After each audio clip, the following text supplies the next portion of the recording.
তোমার বয়স কি 18 বছর হয়েছে? বুদ্ধিতে আসছো? জন্ম তারিখ কবে বলো তো? জন্ম তারিখ কবে? কবে জন্ম তারিখ কবে তোমার? হ্যাঁ? মনে নাই তোমার জন্ম, তোমার মনে নাই? কি কয় ওগুলা?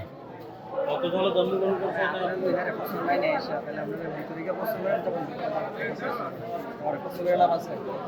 হ্যাঁ তো ওটা ওটা ওরে করে আমি। হ্যাঁ আচ্ছা হ্যাঁ ইয়াটা কত কর না, এর সালটা কত কর? আমদার না আমদার না আমদার ভাই, আমদার না ভাই। হ্যাঁ প্রশ্ন করে হ্যাঁ উত্তর দেখলাম। 18 বছর হয়েছে, তা 18 বছর হয়েছে এটা আমি তো দেখছি।